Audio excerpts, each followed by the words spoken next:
Welcome, travelers, to the Royal Cinema. Here lies a tomb.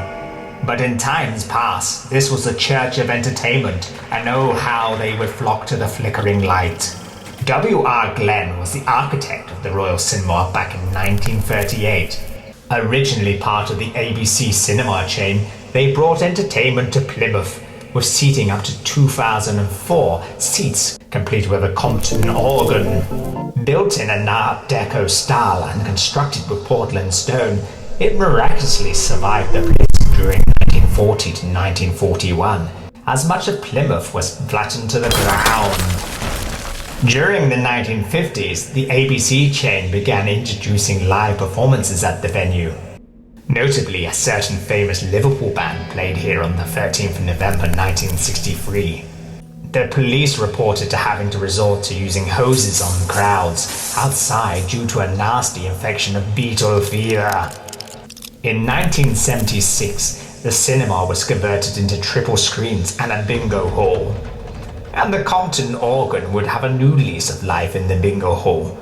Who would have known such a change in W.R. Glenn's design will awaken spirits from the past? You see, under the foundation of the cinema lie the dead of Napoleonic prisoners of war. Between 1803 and 1815, ships would dock in Plymouth to unload the living and dead French prisoners. Signs of disturbances were often excused, such as the time when overnight popcorn was found popped and scattered in the foyer. Blame was placed on the disgruntled employee.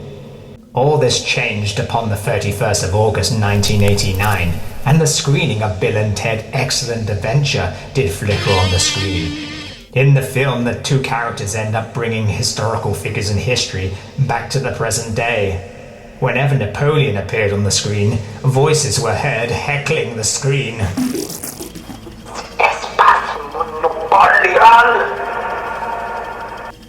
That's not my Napoleon. Staff were alerted to the noisy audience members, but when confronted, they groaned and sinked into the floor itself. The cinema would eventually become part of real cinema in 2006, and sightings of a woman in white were often witnessed outside the ladies' toilets. Sadly, with ever-increasing competition and dwindling numbers, the doors would finally close on the 28th of February 2019.